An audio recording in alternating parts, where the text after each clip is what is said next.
Greetings, my lords and my ladies. Welcome to another episode of Chronicles of the Immortals, where we uncover stories of our beloved heroes. And tonight I will tell you the tale of the king who would not die, Gilgamesh. He was a king, a god, a tyrant, and a man desperate to escape the one fate that awaits us all. His name wasn't written in gold inside a tomb, but pressed into clay that survived the collapse of empires. This is the story not of a boy king, but of history's first hero. This is the story of Gilgamesh.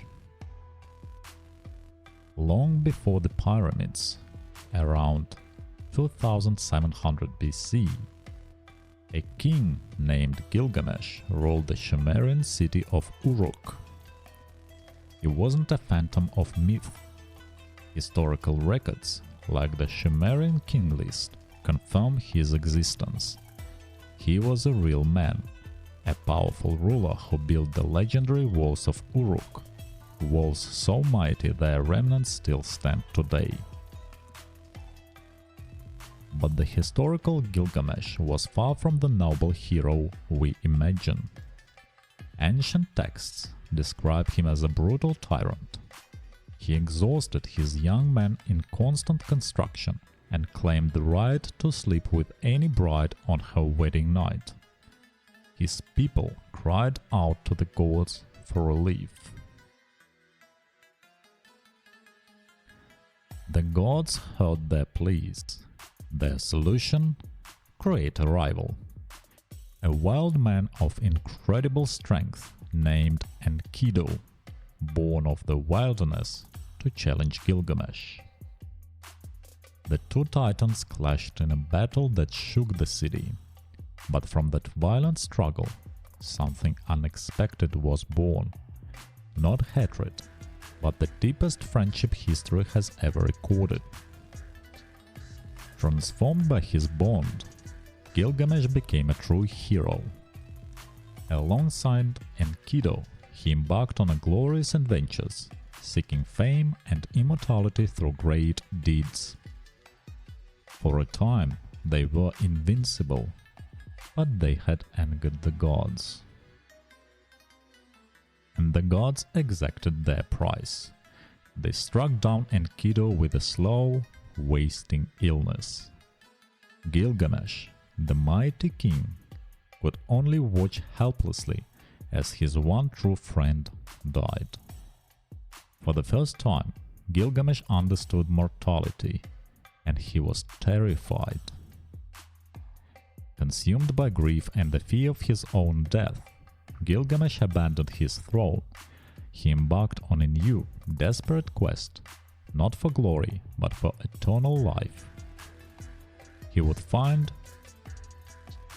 Utnapishtim, the Mesopotamian Noah, the only mortal the gods had granted immortality to.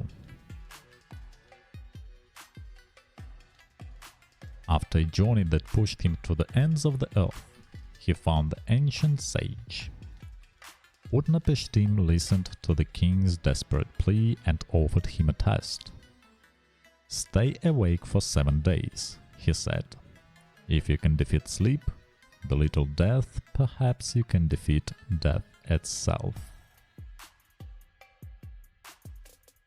Gilgamesh failed. He fell asleep instantly. He couldn't even conquer sleep, let alone death. As a final consolation, Utnapishtim told him of a plant at the bottom of the sea that could restore youth, and Gilgamesh retrieved it. But on his journey home, as he stopped to bath, a snake stole the plant. In that moment, he lost everything. He sat on the shore and wept. He had found immortality, only to have it stolen away. He was empty-handed. He had to return to Uruk to die. He returned to Uruk a changed man. His conquest for physical immortality had failed, but in his failure he found a deeper truth.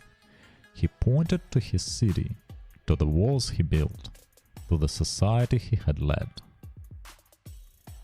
True immortality, he realized, isn't in living forever. It is in what we build, the stories we leave behind, and the lives we touch.